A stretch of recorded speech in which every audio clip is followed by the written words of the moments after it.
Hey everyone, we're here, the Bread Table podcast. It's just two of us right now. Hopefully, G will join us a little later, but we wanted to go ahead and get started. Um, we hope everyone is doing well. Thank everyone, everyone who has subscribed and liked and comment on our videos. Um, so with that, we're gonna go ahead and start the podcast. You can go ahead, T. All right, what's up, everybody? This is Todd Summers, and I'm ready to get started with the words of wisdom. And for this week is when you see the light, make it bright by doing brighter things. Cool, cool. I'm with it, T. I'm with it. Um, you want to go ahead with your Todd said this segment, T? All right. Well, I feel, since we're getting close to April, and that means it's not only World Autism Awareness Month, but it's also as we get into that next week. It's Palm Sunday, and we got today is Easter Sunday. So it's like, you know, what would you say if God were to relive it all over again like He did before? You saying like if you talking about like if God was like if Jesus was walking the earth all over again, like in this time, Yeah, like how would I feel or what would he think about this world? yeah, Man, I don't know, man. I got a funny well I got a kind of crazy take on today's world, man. My mom was big on the Bible, and she was big on Revelations. Mostly. She read a lot of Revelations, and it was always taught to me that in the book of Revelations, it talks about the end of times and false prophet and true prophet, on earth, and how the seasons will begin to clash together, and you won't be able to tell the seasons apart from each other, and all this sacrilegious stuff that's going on. And I believe we're in the end of our days. Not to condemn anyone for their choice of lifestyle or the way they are, but in the Bible, it talks about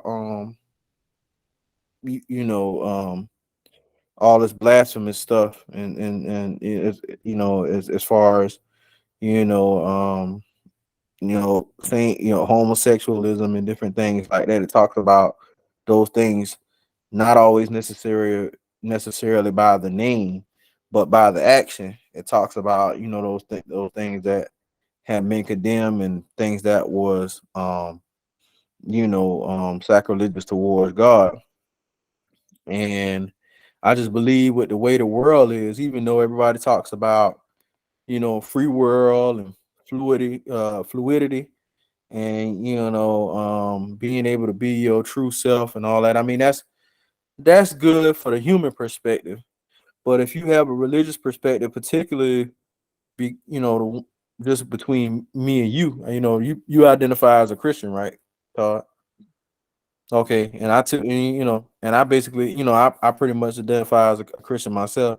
So from a Christian point of view, I think you can't help but think that we're in the end of times by the way things are kind of panning out. We have our own weather anomalies. As of late, we've had a lot of what could be considered as plagues.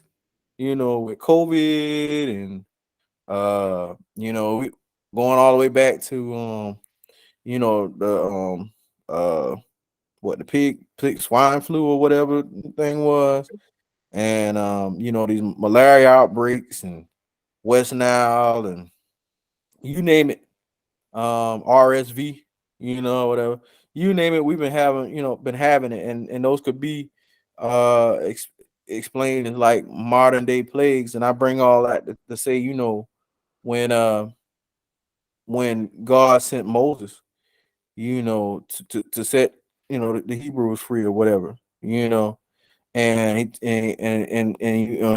cursed the Pharaoh or whatever, telling him, they sent plague and like three curses or how many curses, locusts and all that.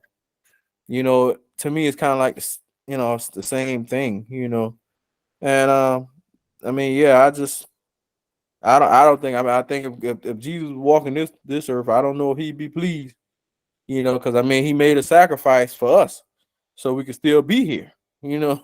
So God saw fit to give us another chance, basically. This humanity is like a second chance, you know what I'm saying? Because in the Bible it talks about, the great flood. The great flood was the end life, you know, in humanity, what I'm saying, as it was. With the exception of who he chose to restart the population. But I mean, shoot, I don't think he would be too pleased with the way people taking his sacrifice in vain. So that's my take on it. All right. So let me put this in another way. Like if Jesus has to go through the resurrection again, you know, will he still be pleased with what we're doing now, or will he change back to how it was back then? Well, no, I think it's the same thing. I mean, he got crucified for a man's sins. Man was sinning then, and man is still sinning. And the Bible talks about no sin being greater than another. A sin is a sin. It just so happened that man has been a.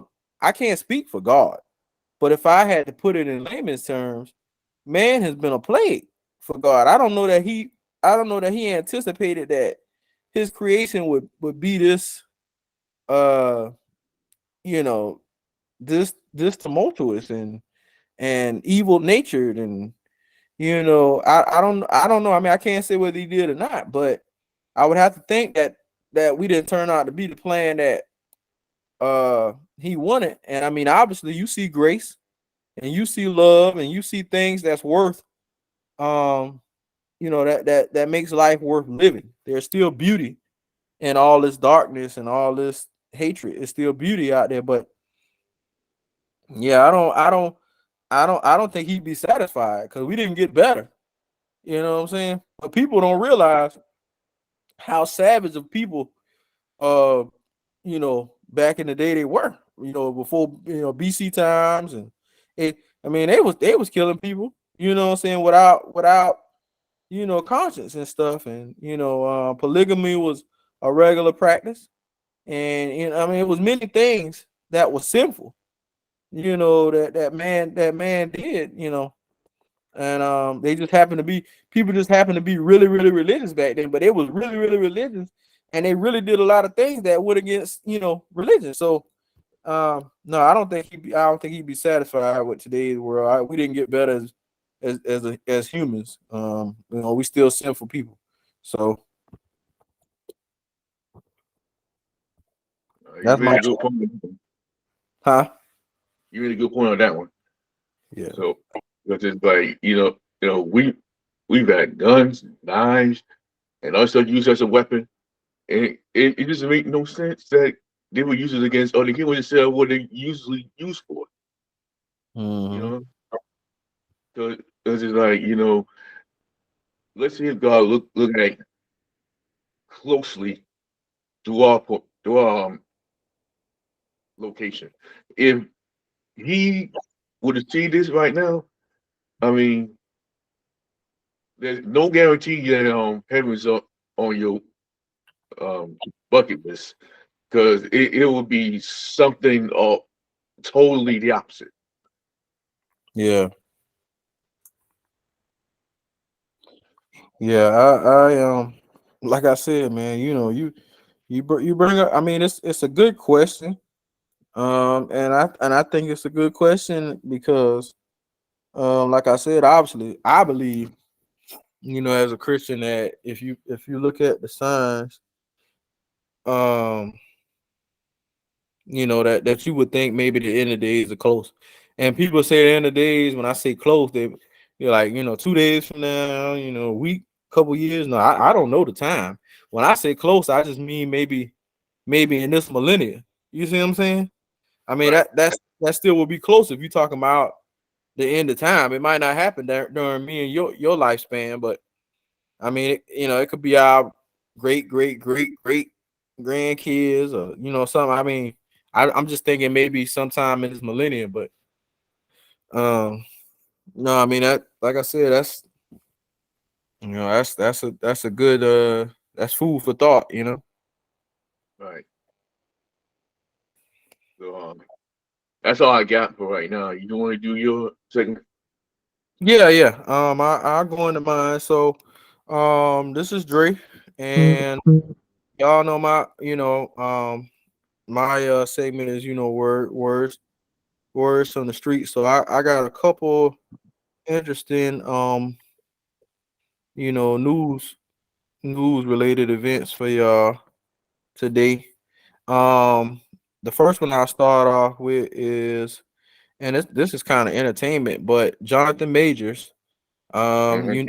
y'all know him from Creed 3, and um the Ant-Man, the new Ant-Man movie, and a plethora of shows and stuff. He's been real popular, on the rise, actor. Well, he ran into a bit of trouble this past weekend, and um the report comes from the Associated Press, but I want to give it to you as follows. So, the actor Jonathan Majors was arrested Saturday in New York on charges of strangulation, assault, and harassment, authorities said. On Sunday, an attorney for Majors said there's evidence that he is entirely innocent. New York City police said that Majors, star of the recently released Creed 3 and Ant-Man and the Wasp: Quantumania, was involved in a domestic dispute with a 30-year-old woman. Police responded around 11 a.m. Saturday to call a 911 call inside an apartment in the Manhattan neighborhood of Chelsea. The victim informed police she was assaulted. A spokesperson for the NYPD said in a statement, officers placed the 33-year-old male into custody without incident. The victim sustained minor injuries to her head and neck and was removed to an area hospital in stable condition. A representative for Major denied any wrongdoing by the actor. He has done nothing wrong, the representative said in an email to the AP, to the Associated Press on Saturday. We look forward to clearing his name and clearing this up. Um, mm, Hmm. I mean that's pretty much the gist of it. So that's he's pretty much that's a pending investigation now. He has been released. But it's still an investigation. It's still got to go through the motions. But that's what's going on with that story. And like I said, that was reported by the Associated Press. So, in other news, local news in Orangeburg, South Carolina, our hometown, a 62-year-old man was shot twice at the cookout on John C. Calhoun. The man said he was standing at the walk-up window, and someone shot him in his right thigh and upper torso. He did not know he was shot until he heard the gunshots and then began to feel the pain. He doesn't even know who shot him. They're still investigating. He was found there on the bench bleeding. He did survive the gun wounds. This is still a pending investigation. That's some local news, Orangeburg, South Carolina. And on other local news, our state, something that may interest people right now that's very prevalent with what's going on with the new push, what kind of push, kind of like falls into the LGBTQ community. And y'all know we are in South Carolina. So if you know anything about South Carolina, this is a very conservative state. So just giving them some news. And this is about um it's a ban. They're trying to push a ban on transgender healthcare options for minors in South Carolina. So the bill would ban minors in South Carolina from receiving gender affirming care. It's a push happening in other states across the country right now, including Georgia, where a similar ban just became law Thursday. A majority of the state Senate, 25 of the chamber's 46 members, all of them Republican, has signed on as sponsors of this bill. Senators on a medical affairs subcommittee heard 2 hours of testimony from invited speakers this week on the legislation, with more public comment scheduled for next week. This bill would ban anyone under 18 from undergoing gender transition procedures, which are defined as medical or surgical services performed with the purpose of assisting with a physical gender transition. That includes gender affirming surgeries, which doctors have testified are not performed on minors in South Carolina, as well as puberty blocking drugs and hormone therapy. Puberty blockers essentially by the adolescent time, protecting their mental health while they have a chance to grow, develop, and make more adult decisions about their future. Dr. Deborah Greenhouse, a Columbia pediatrician, said. So that's going to be big news, and it's an interesting story. Like I said, they're drawing up the bill. It still has to get majority in the state senate. It doesn't quite have majority yet, but all the Republican seats, the majority of them have already signed to get the bill started. It is going to be a big deal because it'll be a big deal. Well, this is at the state level, so we already had those elections. So I mean, we already got our governor. He is a Republican, so it probably got they probably got leeway in that regard. Um, I mean, I don't really know. Like I said, it still may play a big deal in the big election this year coming up because federal law typically supersedes state law, but I don't know how that works when a state law existed before a federal law. I don't know how that works. I mean, does it still supersede it either way? Uh, I'm not sure. Gotta look that one up. I know that if a federal law already existed, a state law can't supersede a federal law, but I don't know how it works. Like if this law get put in place, that the federal, they can write a law at the federal level to supersede that state law that already existed. I don't know. That'll be something that y'all kind of have to look at. But it's interesting if you have a child like that who may be struggling with their gender identity, and this is something that this might have been an option, and I don't know, you might need to be in the polls, and you might need to be fighting, getting more involved in your state legislation and stuff like that. But just to pose the question out there, I mean, how you feel about it, T? Would you be okay? Let's say if you had a child and your child is struggling with their gender identity, this seems to be prevalent as of late. Children are coming out. Zaya Wade, Dwayne Wade's well, it's his daughter now, but she was biologically born a boy, son. Um, confessed that he she who was he once, or they, because they go by binary, had struggled with their gender identity long before they ever reached puberty.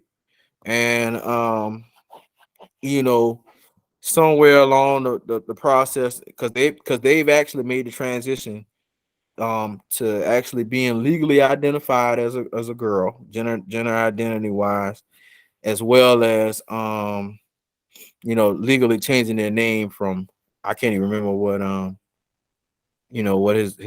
what her male name was, but I know her legal name now is Zaya Wade. So this is becoming very popular, that you do not have to identify as your biological gender, but your the gender that you identify with. So my question to you, T, is if you had a child who I don't know, for whatever reason they just didn't fit in, they just, they maybe they're a boy, but they don't feel like a boy.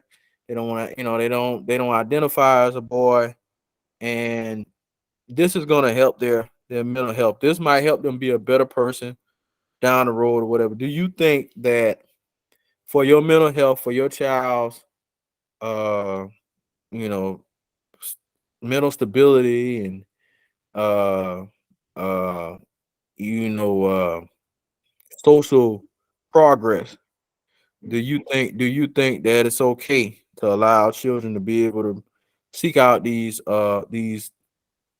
procedures and stuff, these the hormone blocking, the puberty blocking medication, as well as gender transition treatments? Do you think it's okay, or do you think that's a little extreme to put that type of uh medical care out there? Because it ultimately comes down to the parents will still have to make the decision.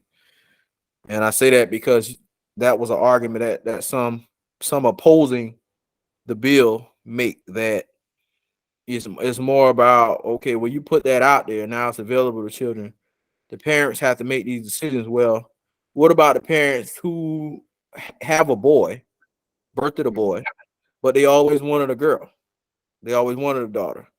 Well, now, does that leave the opportunity? Does that leave it open for them to just make that decision and potentially ruin a child's life later down the line, or maybe make a boy a girl that didn't really want to be a girl?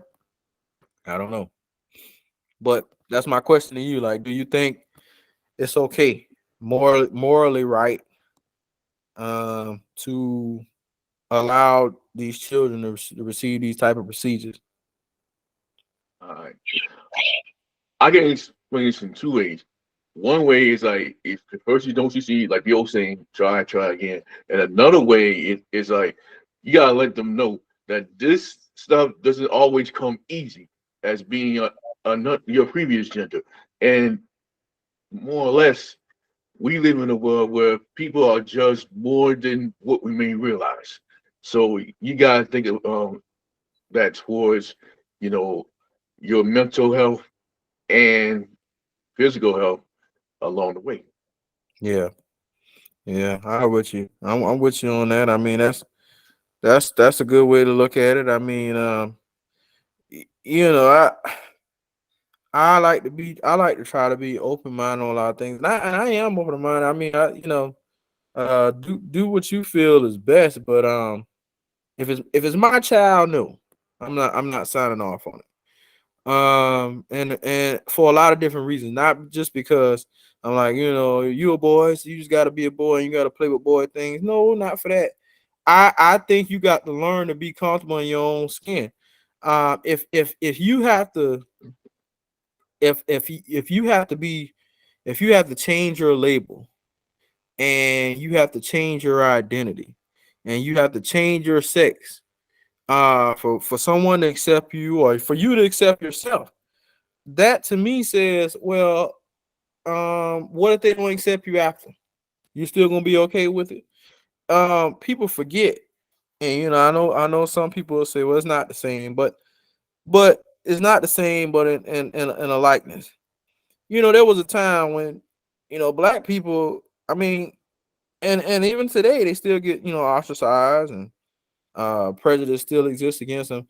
But you got to understand, if you go back to the roots, okay, well, we were supposed to be brought here. This ain't, you go back to our African roots. This ain't supposed to be the country that we originated in, but we were brought here against our will, right? In a country where they didn't accept us for the way we are. You understand? It Right. wasn't acceptable to be black. It wasn't acceptable to be a black man or a black woman. You know what I'm saying? You wasn't even considered to be a human like they were on the same level. But what can you do about that? You know what I'm saying? Just because it wasn't acceptable, could I go out and change the color of my skin? Definitely not back then. I don't know if they got procedures for that now. but you damn sure couldn't do it then. So black people had to learn how to be comfortable in their own skin. That was part of the movement. You know, uh, one time we was referred to as apes and monkeys and niggers. You know what I'm saying? And then and so and black people. And at some point, and my mom lived in this age. My mom was born in 1955. She got to see a lot of segregation. Segregation and stuff was still going on.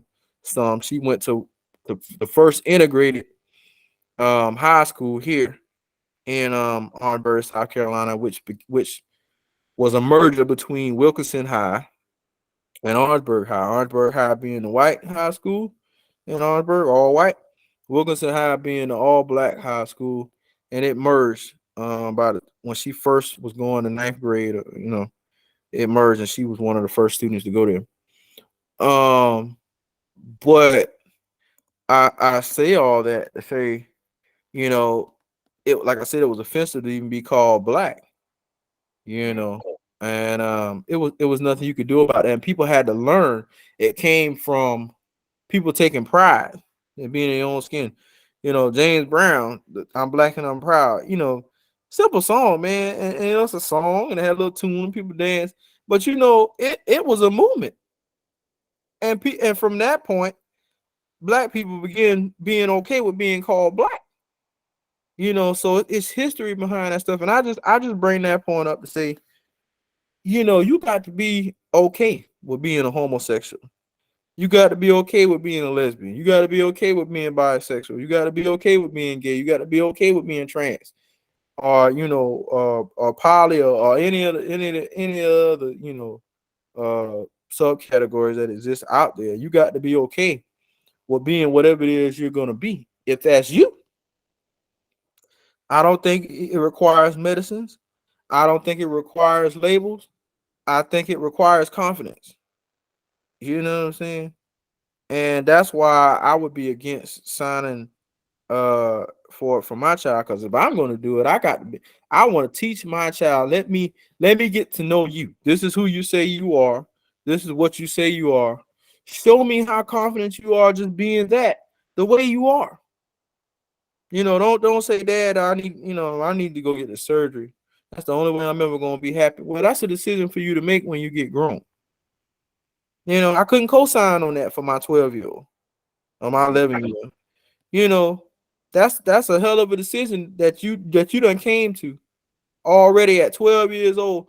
If a child can make that type of determination and decision, then we might as well, put tax papers in their hands and send them off to work, and they might as well be able to buy cigarettes and all. Just take out the lines altogether. No in between. You see what I'm saying? Right. But that's my take. That's my take on it. Like I said, I think that's one of the most informative news segments I had to give y'all. And I want y'all to take some time and think on that. Dig a little deeper. I don't know what states everybody might not be in South Carolina, but it's happening in other states too. Georgia already has gotten the ban. It became law. So that's actually a law in Georgia. So if you stay in Georgia and you didn't know, now you know. But that's it for my news segment. Um, you had anything you want to say, T, before we go into uh the main topics? Um, Going back to Jonathan Majors, anyway, this situation was more like, you know, a big time person be doing whatever they please, and it's like they can get away with it, but not really. Yeah, I mean, some of these celebrities gotta understand they're regular people too, but on a higher pedestal. You gotta respect others as they will you want to respect you. yeah, So you gotta understand, like your passion should be your priority instead of the perks, instead of just the perks. yeah, yeah. I'm with you. I don't know what it is about stars. It's like I don't understand it. I mean, we're not rich guys, and I came from the hood like any other, most of the black kids I know. I don't feel like my story is the worst out there. But I tell you what, I mean, I've made it out as far as I'm concerned, and I ain't trying to go back. But if I was definitely in the position that these people were in, I don't know if all of them came from the hood or what their life was like. But I don't understand it when these people talk, they proclaim, they talk about how they was in the hood and they was in the doldrums and they had to do all this to survive. And this is part of they natural habitat was like a jungle. And I'm like, yeah, but you done made it out. But you still trapped in the mine. You done made it out and you still trapped in the mine. You gonna go out here and you gonna F it all up. You know what I'm saying? Because you can't get right. You got millionaires. I done made it out the hood and I'm a millionaire now. But I want to buy drugs to sell. Or I wanna contribute funds that's gonna be used to fund, crime syndicates and different things like that. The hell if I am. And I don't understand it. Like even these kids, they look up to the rappers. Rappers die like wow. I mean, they just dying. And I'm like, well, I don't know that it's so good to want to be a rapper no more. Cause they just dying. I get the fame and I get the money just to die.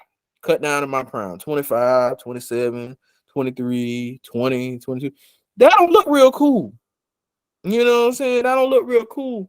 Um, I don't want to die prematurely. And people say, well, you can't control what happens to you. And well, you can do some things that give you a better chance.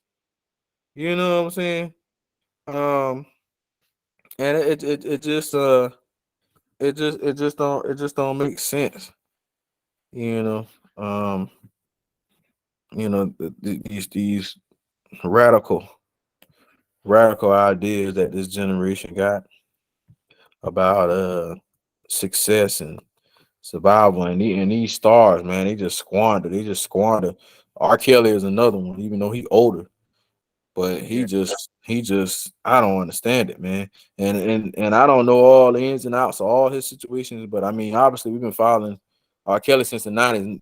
R. Kelly had this stuff going on kind of in the 90s. Everybody had suspicions about these things with these young girls and stuff like that. Everybody had these suspicions. And he beat a lot of that stuff. You know what I'm saying? For years and years and years. Basically over a 20-year, 30-year span. He beat a lot of this stuff. And then, the money ran out, man. He couldn't pay these people off no more, man. And you know, people start talking, man. And it's like, damn, bro, who had more success than R. Kelly? All you had to do was be successful, man. Sit back and play with the grandkids and stuff, man. F up your life, you know. But right. that's just the way the cookie crumbles sometimes. Mhm. But that's all I got to say about it. If you don't have nothing to add in, T, then we can go into our topics, the bread table topics for today. All right.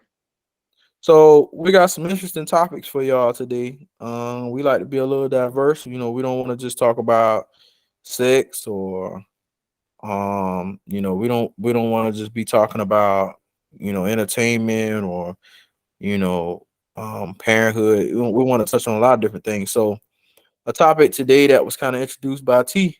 Um, our first topic, we're gonna split two topics today, but our first topic is are um chores and responsibilities in the household still good character builders and you know um good parenting techniques for this new generation of kids. Are they still effective? um do they still serve the same purpose? Do they still have the same impact?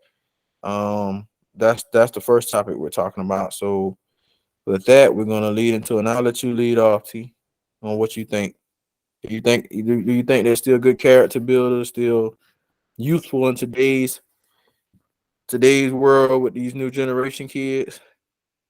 I mean, yeah, for basic reasons.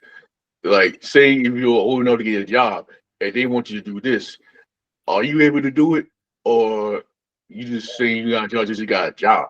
I mean, you can't go with that second option because basically you gotta back it up with action. So that's when the chores come in. Where you wash dishes, clean up your room, take out the garbage, vacuum, sweep up the floor.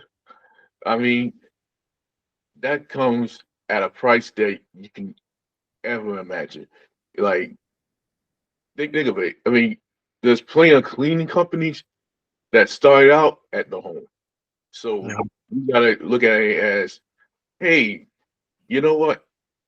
If I do this more often, think how much I can accomplish. Mhm. You know? Okay, so I get you. So if I'm reading it right, so basically saying like those things are good for the discipline. You know, the discipline they're gonna need out in the world. Self discipline. They think it's about you disciplining them, but it's about them learning to be able to be disciplined themselves. You know, hold themselves accountable for doing these things without being told. Okay, Right. well, I posted. You know, you got a daily chore list for the week. You responsible for these chores on Monday, Wednesday, Friday. Those are your chores. I remind you, a couple weeks after that, it's on you to remember. If you don't remember, it's penalties, it's consequences behind you forgetting. You know, I already gave you the tools, I gave you the information. It's for you to put in place, as well as in actually doing the things, the actions, actually carrying out the chores. I'm teaching you as well. I'm teaching you how to wash the dishes properly. I'm teaching you how to take the trash. I'm teaching you how to clean up properly, yard care and different things.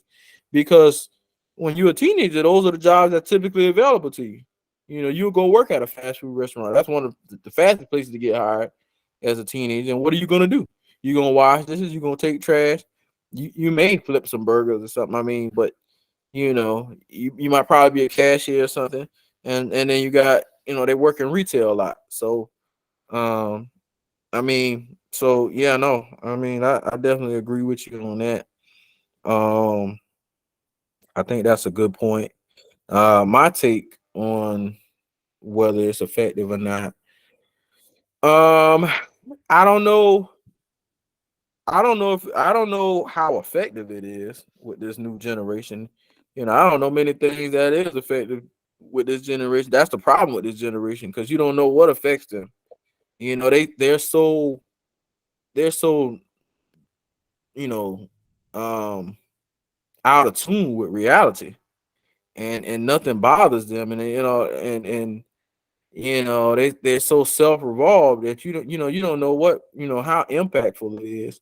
You just know that that's the proper way to do things. So for me, it's still about creating a you know consistency. It's about creating consistency. It's about it's a teaching moment. It's bonding moments. That's what I think. The is they are character builders. You know what I'm saying? I think it's character builders because you build character and trying to build some responsibility and accountability in them. So in those regards, I think it's still still good tools to use. Like I said, I think as far as it being impactful, I think it just depends on the child, and I guess that could have been the case even back in our days. But a lot of rotten apples out there, man. A lot of bad seeds, and social media don't help. Why I need to do chores if I'm gonna be my own boss? That's the mentality that this generation got. Like everybody gonna be their own boss, and I'm like, well, somebody got to work. Somebody got to work for the boss. The boss got to have workers.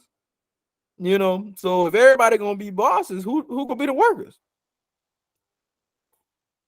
And you want workers that's gonna produce. So I don't want the bottom of the barrel. I need my workers to be good workers. If you're a good boss, but you got bad workers, you gonna go out of business. You see what I'm saying? You only Yeah. the management is only as good as the product and the production workers. If you ain't got good production workers and the product ain't coming out good, I don't care what you managing, you're gonna be out of business. So um yeah, I mean, I believe they're still good character builders and stuff. I think it's just kind of like how you wing it, how you use it, how consistent you are in those methods, and I think that make the difference, y'all. You know, that's my take on it. Y'all let us know. Y'all let us know what y'all think are our chores and household you know responsibilities. Are those still are those still good character builders, and um are those uh impactful? Do they work in your home? If you use chores and household responsibilities with your kids in your household, does it work? Does it seem like it's working, or is it like, I don't care if it's working or not? That's what they're responsible for. Y'all let us know. Um, you got anything else, T, on that topic? No, I'm good with it. I'm good, man. You cleared it up very nicely. Okay. Well, we're gonna get into our second topic, and our second topic is um one that I think a lot of people think about but don't talk about a whole lot. And that question is, if it was your time today, if it was our time, your time today, and God was calling you, or your maker was calling you, whatever you believe, it's your time to go. Um, do you think you'd be all right going today? Have you done all that you think you should have done? Have you lived what most people would call a righteous life? And do you think that you could go in peace? I'll let you lead out, T. Well, for me, it's like I got still a lot to accomplish. Like I still got to drive. I still got to get married and have a family of my own. And along the line, I want to keep doing what I do. So it ain't time for me yet, but if I believe the time is right, no matter what age, I'll go. But for now, still got a lot to accomplish. Yeah. So what about like for you, T? What about like morally? Like you think generally, have you done like good deed wise? Have you done good? Basically, like, have you done more right than wrong in life? That you think that you would be, on the weight scales? Do you think you would be okay in the eyes of God? Yeah, when it comes to helping these kids with their math, because usually I hear stories from the parents or from other adults, be like, math my terrible subject. Like I can't handle math or whatnot, and just and that leads them on to a hereditary case with the kids because Mm. they're trying to understand math a little bit better than they would understand math, but they just can't get it just as they can get it. So I find it my mission to help these kids out, and maybe they can see something to their parents on how math works. Because like it or not, or believe it or not, math is everywhere. Because if you can't get math, you ain't gonna make it. And here's my theory on that: if you can count, you can do math. Like you can count like 1, 2, 3, 4, 5. That's math. That's how they started out, and Mhm. then they progress it into a higher level. So as long as you keep up with what you learned in the beginning, you ain't on the problem. Okay, so morally, you think you pretty much have had good intentions, and done your fair share in helping people and aiding people. Uh-huh. But Okay, you know, okay, uh, but it's like at the same time, as one student coming to the schools, like it's a person's job is never done. yeah, yeah. Well, I'm gonna give you all a two-sided coin when it comes to me, as far as if I had to go today, what I feel like I would be okay. Well, I share Todd's sentiments in the same regard that I do feel like I got a lot of unfinished things. I want to be in a better place, financially, and I got some things I want to accomplish, and I got, a lifetime I want to share with my wife and different things. The kids, I want to see my kids grow up and know that I raised them right, and be able to guide them even as adults and things. So those are, that's my bucket list. I want to atone for some of the wrong I may have done in life. Mhm. I ain't always did the right thing. I've done some things, in my life that, I ain't always been proud of. It might not have had caused nobody no death or change nobody's life, but it's just moral things, things that I morally check myself for. I consider myself to be the type of person that I have a personal relationship with God, and I think it's a good one, and I think He know me best. And so even in my most you know uh my most detrimental states, um I feel like He understand me best without judgment, and that's been the reason why I've been able to overcome a lot of things and get through the things that I need to. So if I had to go today, I don't know. I don't think I'm where I would need to be. I think it's some things I gotta write. It's some things I want to see through. Um, you know, and uh, so that for me personally, no, I think if I had to go today, I wouldn't be where I needed to be. I don't think I quite measured up, because that's my thing. It's a difference. I think God gives us grace, right? As Right. as far as forgiveness for the wrongdoings and mistakes we make and stuff like that. But I think He gives you grace because He knows the potential that you have. Like I believe, even the most evil people out there had a potential to be. You could be a good person. You see what I'm saying? You could be Right. a good person. Whether you will be a good person is something completely different. And I think like His grace is like, that's like I'm waiting. That's like He's saying. That's like He's saying. He's like, I keep waiting. I keep waiting for what I know you could be. And I think it's a constant struggle. I don't think people realize that they fight with that on a daily basis.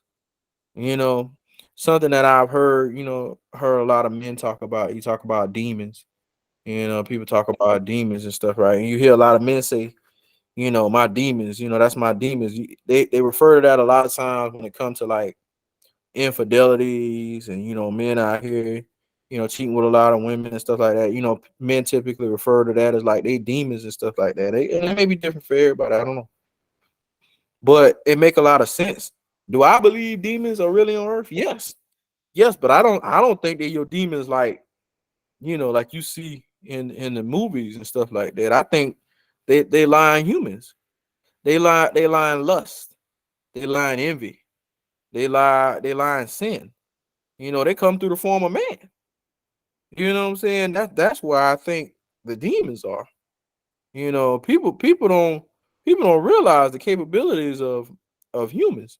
You talk about how great somebody is, president, and then they became president, they doing all this philanthropy work, and they getting Nobel Peace Prizes and stuff like that. You talk about all the accomplishments and the great minds that exist in the world. Well, look, evil can be as equally triumphant if you think about it. Okay, you think about the Hitlers of the world, the Mussolinis, the Saddam Husseins, the Jeffrey Dahmers, the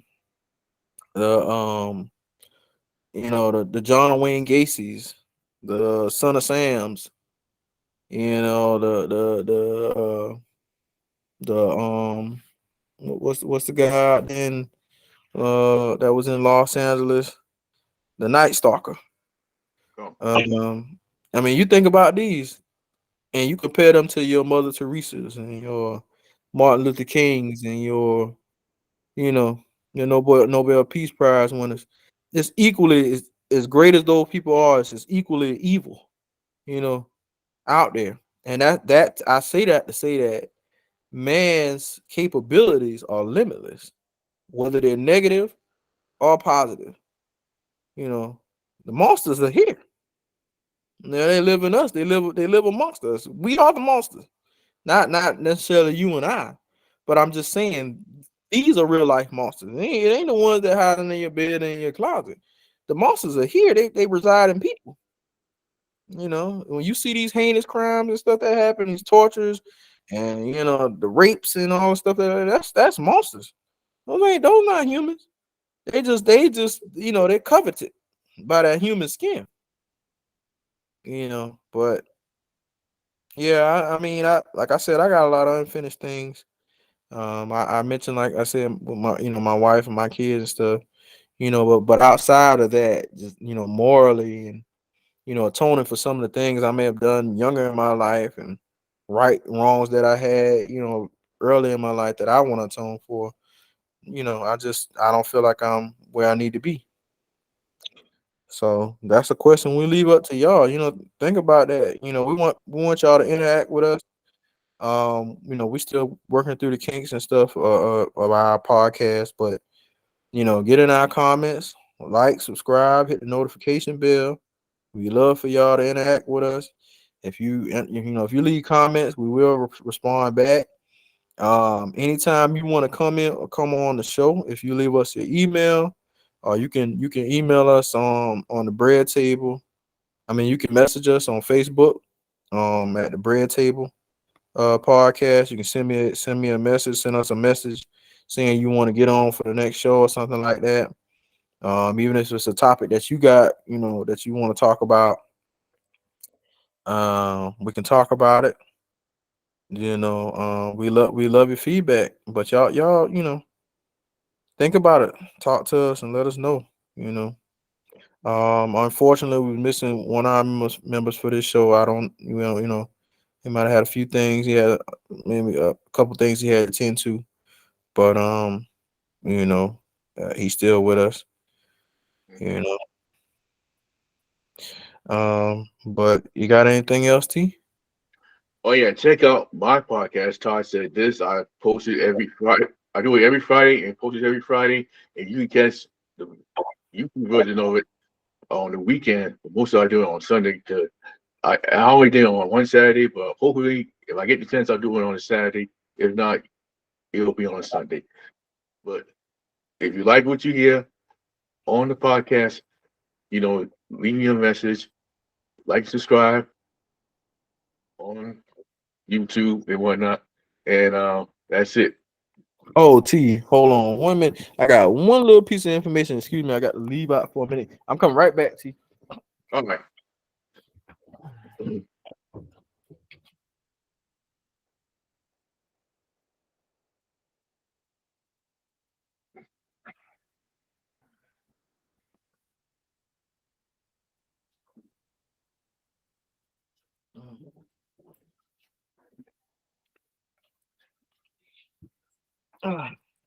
So the information I had to go get the paper, but the information I want to put out, I guess, would benefit people more local than far out, because it's not like a big business or whatever. But it was somebody I came across, and they own a little personal business, and it's like a cakes and pastry business or whatever. They make uh it's called Esprit Pastry. Mm-hmm. Um and what's the lady's name? The lady's name is Keisha Esprit. And if you want to get in contact with her or anything like that, um hit me up in the comments or on message me on Facebook. I'm on the Bread Table podcast. And she got a few items here that she has on here. Lemon bars. It's $28. That's a tray of 24 squares. Dump cake is 28. That's a tray. $28. That's a tray. Strawberry or apple. You can get both. Key lime pie, $25. That's a 9 inch. That's 8 servings. Cheesecake, homemade cheesecake, $24. 9 inches. That's 8 servings as well. And they got pound. She got pound cake on here for $25. That's a 9 inch round pan. Cupcakes, a dozen. is $21. She got yellow, white, strawberry, chocolate. She got red velvet cupcakes. She has all kinds of stuff. So if you're interested, like I said, once again, it's called Esprit Pastry. The owner's name is Keisha Esprit. And if you want to get in contact with her, you can leave me something in the comments, as well as you can message us on the Bread Table Podcast on Facebook, and I'll get you the information. She is based out of Orangeburg, South Carolina, so keep that in mind. Um, that's about all I got. Like I said, check out Todd Said This, his individual podcast. You do it on what day? Friday for the audio. Sometime during the weekend on Okay, so check that out, and T, don't forget to like post a link on the Red Table Podcast page on Facebook, so they can they can check that out as well. And okay. with that, like I said, you know, comment, like, subscribe, hit that notification bell. Let us know if y'all want to, you want to get in on one of the conversations.